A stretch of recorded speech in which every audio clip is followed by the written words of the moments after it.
मुंबईतल्या 6 जागांच्या मतदानाकरता केवळ 25 दिवस उरले आहेत, तरी काँग्रेसचं घोडं उमेदवारीवरच येऊन अडलेलं आहे। काँग्रेसच्या वाट्याला केवळ 2च जागा आल्यात, पण या दोनही जागांवर उमेदवारांची शोधाशोध काँग्रेसला करावी लागतीये।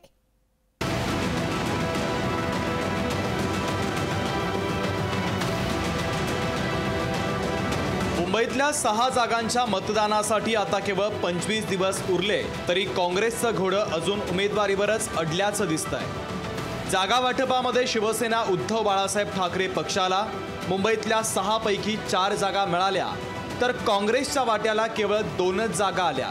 पण या दोन्ही जागांवर आता उमेदवारांची शोधाशोध काँग्रेसला करावी लागते। उत्तर मध्य मुंबई हा मतदारसंघ तसा काँग्रेसचा पूर्वीचा बालेकिल्ला आहे। 2004 मध्ये एकनाथ गायकवाड आणि 2009 मध्ये प्रिया दत्त यांना इथून काँग्रेसच्या तिकिटावर दिल्लीवारी घडली होती, पण 2014 पासून भाजपच्या पूनम महाजन यांनी तो मतदारसंघ आपल्याकडे खेचून घेतला। काँग्रेसकडून या मतदारसंघासाठी आधीपासून राज बब्बर यांचे नाव चर्चेत होतं, पण आता ते नाव नंतर चर्चेतून बाद झालं। आता नवा उमेदवार म्हणून काँग्रेसकडून चांदिवलीचे माजी आमदार नसीम खान यांच्या नावाची चाचपणी सुरू आहे। दुसरा मतदारसंघ उत्तर मुंबईचा। इथं 2019 ला भाजपचे गोपाल शेट्टी विक्रमी मताधिक्यानं निवडून आले होते।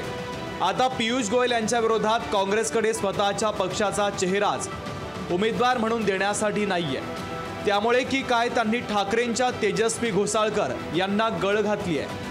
तेजस्वी यांनी देखील मशाल सोडून काँग्रेसच्या चिन्हावर लढायला स्पष्टपणे नकार दिलाय।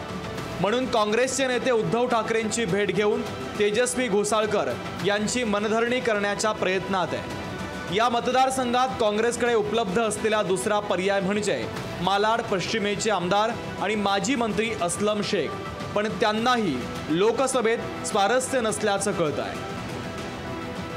एकेकाळी मुंबईत वरचष्मा असलेल्या काँग्रेसच्या हातात केवळ 2 मतदारसंघ आलेले असताना तिथंही देण्यासाठी उमेदवार नसल्यानं काँग्रेसच्या मुंबईतल्या अधोगतीची ही नांदी तर नाही ना, अशी चर्चा रंगते। ब्युरो रिपोर्ट, लोकशाही मराठी, मुंबई।